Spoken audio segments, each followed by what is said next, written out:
You ever look at these chords that have a slash in the middle of them, like you got an A slash C sharp, and you think, what is that? Or worse, you think, I ain't gonna play that. I'm just gonna play an A. Friends, come on now, we're fighting a good fight over here. We want to play the chord in all of its fullness, and don't be afraid of these slash chords. There's really nothing to it. We're going to talk about slash chords today, and there's a common application. There's a little bit of music theory I'm going to give you, and then I want to give you something that is that sort of realm of slash chords where you get into it, where there's a couple different ways to look at it, and once you're armed with this information, you're going to feel very confident next time you see a slash chord, and also different ways to approach it. So without further ado, let's just kind of jump right into it. I'm just going to pick the key of A here for a second. You ever see like an A over C sharp? Well, what is that? Well, index finger on the 2nd fret of the D. I'm just going to lay that index finger down like a human capo on the D, the G, and the B, all of the 2nd fret. Then put my ring finger on the 4th fret of the A string. I'm not playing the low E. I'm not playing the high E. I'm just playing this. That chord right there, what that really is, that is A in its first inversion, because now you've got the major third as the bottom note. A slash C sharp. That's all that means. And, you know, there are some times, especially if you're playing in a large band, where maybe you can just get away with playing on the top few strings of the guitar, let the bass player and the piano player and whoever else take care of that. But there's a lot of times where you need to do that too. And that sound comes up a lot. I mean, it's the Wind Cries Mary kind of, that kind of vibe. It's also that because of that major third, it's a really strong resolution at the end of the song to end the song on that kind of sound, right? But sometimes this chord comes up too, like an A over E. This would be like the 2nd inversion. Now we've got the 5th in the bass. And there's a couple different ways. I'll show you just really quick how to do this. Let's try it with index finger on the 5th fret of the B, middle finger on the 6th fret of the G, and then pinky on the D string of the 7th fret. Then put your ring finger on the 7th fret of the A. You can play that in this instance. You can play that low E too if you want to, but that's an A over E, right? And you know, you can also do that one finger A here with E in the bass as well, easy peasy. But this one's nice because it's movable, right? So where does something like that come up? Well, I'm going to tell you.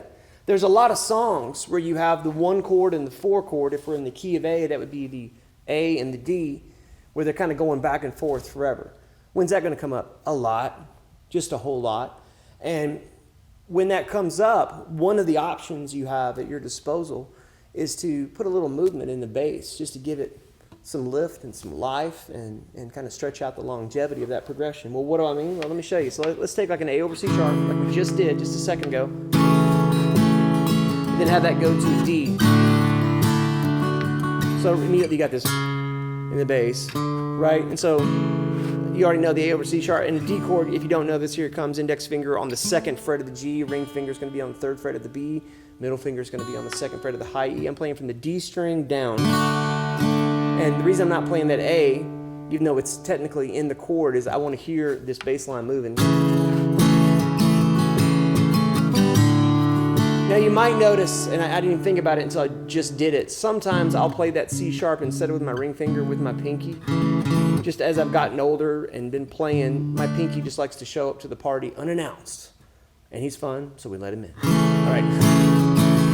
And then, listen to this.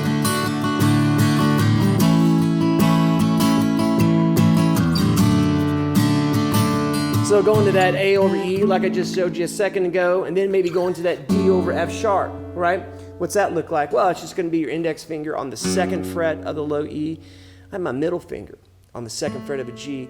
And then I like to use my pinky instead of my ring, but you can use your ring if you want to. If you use your ring on the 3rd fret of the B, then your pinky's free to hit this A on the 5th fret if you like. If you use your pinky there, then you can grab that F sharp on the high if you want, or leave it open. Give your ring finger a rest. Right? So what's nice about that is you have the movement.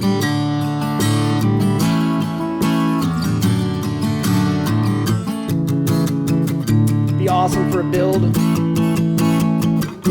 What's another way to do that that might be a little more movable than that? Come back to this A over C sharp again, but this time put your pinky down here on the 5th fret of the B, index finger still on the 2nd fret of the D, the G, the B. Pinky comes down on the B. Why is the index finger and the pinky both on the B string? Because your fingers are made this way and it just feels more comfortable to do it. Please trust me, I love you. And then you're going to have your ring finger on the 4th fret of the A, and then come up here to this good old-fashioned D bar chord, index finger on the 5th fret of the A, ring finger laying down on the D, the G, the B of the 7th fret. Jordan, I wish I was an auctioneer sometimes. The D, the G, the B. Wish I could do that. Jordan's behind the camera. He giggles at me sometimes. Anyway, then after that, you can do this up here. You have your index finger here on the E note of the 7th fret of the A string, and then I'm going to lay that joker down straight across like a human capo. My ring finger's going to be on the 9th fret of the G, pinky's going to be on the 10th fret of the B. That's an A over E again. And then to that D over F sharp again, just like we did this. But this time your ring finger's going to be on the 9th fret of the A, then index finger laying on the D, the G, and the B of the 7th fret. Pinky's going to be on the 10th fret of the B. So that right there, a couple options using slash chords to have some movement. Now here's another way to do it. I'm going to pick a different key for this. This also comes up a lot. Sometimes, like let's go to this, take this same sheboying here and moving back to C. So this would be like a C over E, right? Could you do it like this? You can, and there's instances, especially if you're playing lonesome by yourself, where having that C, good old-fashioned cowboy C chord with E in the bass is okay. Maybe it's even nice, depending on the circumstance. But a lot of times, especially in the ensemble, sometimes that E being down there like that can get a little bit of rubby in the wrong way. And so it's nice to be able to shift it up here where it feels a little more contained and harmonically controlled, not in a caged way, but in a sensible and reasonable way. Okay? So I've got my ring finger here on the 7th fret of the A, index is laying on the 5th fret of the D, the G, and the B, pinky here on the 8th fret of the B. And then I'm going to come down here to this F. Good old-fashioned first bar chord F you ever learned here. Index finger straight across, low E to high E, 1st fret. Ring finger is going to be on the 3rd fret of the A, pinky 3rd fret of the D. Middle finger is going to be on the 2nd fret of the G. And then listen how nice this is. And this is going to be like a C over G. You can do it like this, but let's do it like this to keep everything fairly movable. Let's do our index finger on the 3rd fret of the low E to the high E. You're going to have your ring or pinky is going to be on the D, the G, and the B of the 5th fret. And then maybe go to F over A right here. Let's do that this way. We're going to have our middle finger on the 5th fret of the low E on that A note. We're going to skip the A. Why? Because we want this to be movable. And so if I'm skipping strings that don't necessarily open strings that don't work in other keys, it makes this chord grip a little bit more movable and therefore more utilitarian. Index finger is going to be on the 3rd fret of the D. Ring finger is going to be on the 5th fret of the G. Pinky is going to be on the 6th fret of the B. What does that sound like? Sounds like this.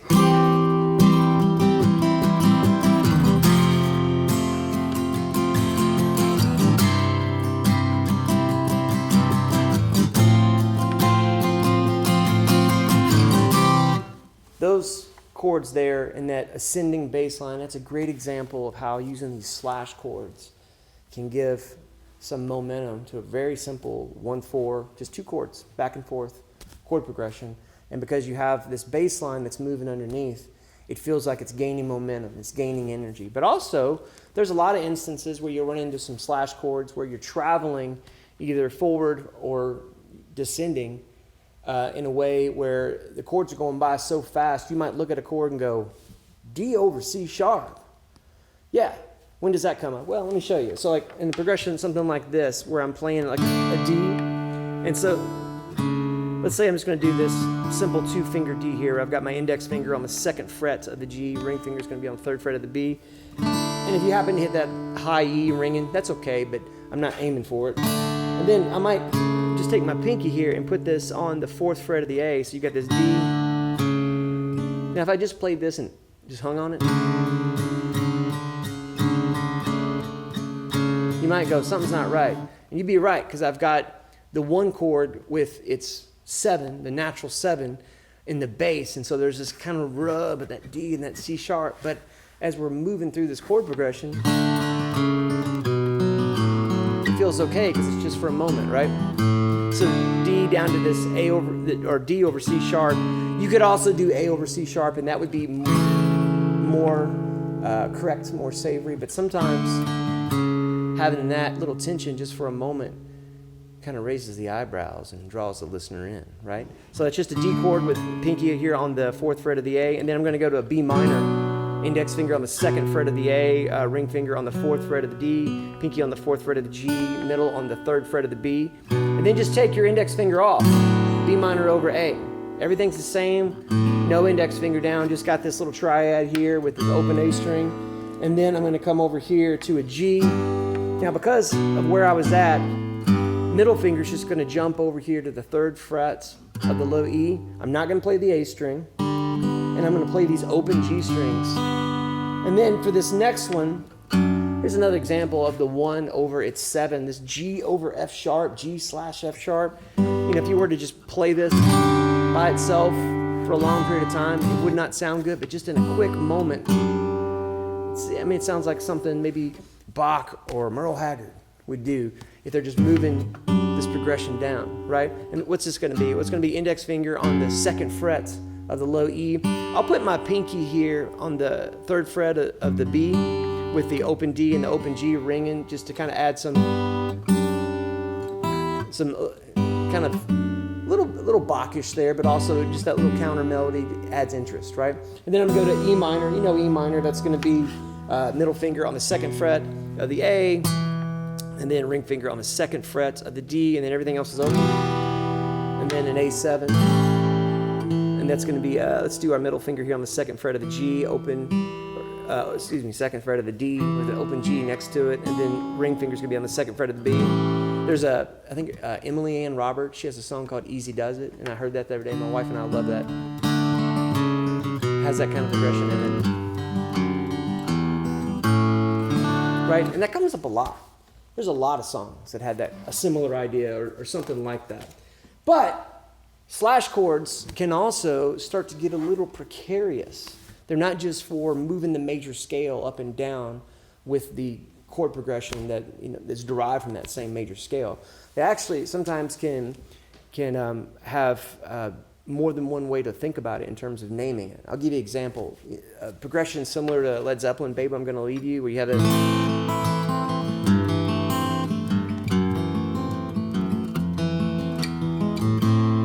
it's not quite that song, but you've heard a progression like that in many different songs, right? Well, what is that? Well, take an A minor. Index finger is going to be on the B string of the 1st fret. I'm going to have my ring finger on the 2nd fret of the G. My middle finger is going to be on the 2nd fret of the D. High E is open. A string is open. I'm going to take my pinky. Now make this A minor over G. That's fair. That doesn't sound. If you called that chord in any situation, it's kind of obvious what's going on there. Here's where it gets a little interesting. Now, with my pinky on the 3rd fret of the low E, holding that G down, now I need to make an A minor over F sharp. And so now what's going to happen is where my ring finger is on this A minor, I'm going to replace him with my pinky, and then my ring finger is going to come to the 2nd fret of the D where my middle finger was. So index finger, 1st fret of the B, pinky, 2nd fret of the G, ring, 2nd fret of the D, and then middle finger on the 2nd fret of the low E. Now that A minor over F sharp, you could also think of that as F sharp minor 7 flat 5. If that doesn't make any sense to you, we've discussed, actually there's an episode dedicated to minor 7 flat 5. Isn't that right, Jordan? Jordan's nodding his head, he don't know. He's just agreeing with me. He's like, Nate, we're videoing, let's just move along. I'm pretty sure there is. I'll find a thumbnail. In fact, I might even put up a couple different thumbnails right here. We've talked about minor 7 flat 5 chord. Man, that chord, don't ever avoid that chord. That chord is a gift that just keeps on giving. But it's A minor over F sharp, right? And then here's where it also gets a little interesting. Now if I put an F under an A minor or an A minor over F, A minor slash F, this is also the same thing as F major 7, which is good to know, right? So in this case, index finger on the 1st fret of the low E, I'm going to skip the A, ring finger is going to be on the D string of the 2nd fret, pinky is going to be on the G string of the 2nd fret, middle is going to be on the 1st fret of the B.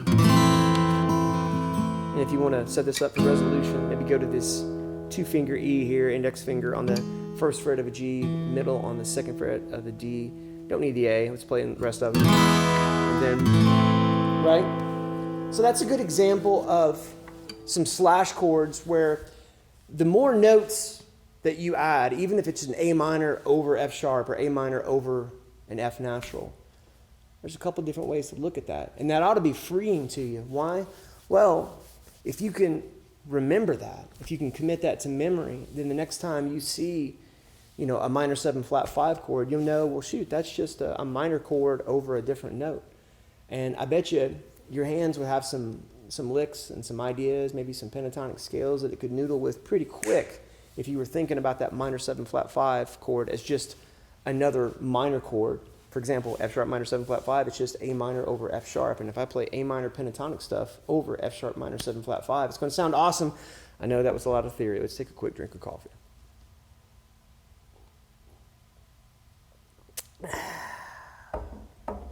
My coffee to water ratio was in favor of coffee, Jordan. And that was a powerful drink of coffee just then. That coffee is running for political office. That coffee has an agenda. That's good. Hey, speaking of more than one way to look at naming a chord, let me leave you with this one here. Let's get like a major idea. So let's take we were just in E. Let's take an E here. And so take your index finger here and lay them across the 9th fret of the D, the G, and the B. So think of this as just another way to play a good old-fashioned E major chord. Now this B over E, index finger on the B string, 7th fret, middle finger on the 8th fret of the G, and then ring finger on the D string of the 9th fret, skipping the A, playing these E's open. You could think of that as an E major 9 because that B is a 5th in E, that D sharp is a major 7, and that F sharp is a 9. There's no G sharp, but it's sort of implied because we were just there.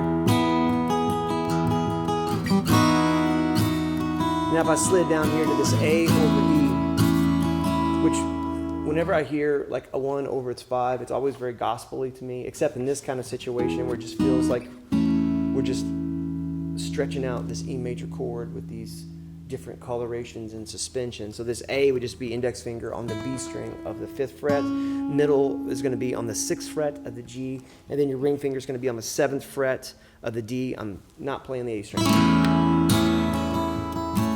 Maybe I come down to this again instead of going back up. This is going to be index finger on the 4th fret of the D, the G, and the B. Not playing the A. I'm kind of muting it, sort of almost on accident with my index finger because it's kind of rubbing up against that A string. And I'm playing the open E on the bottom, right? So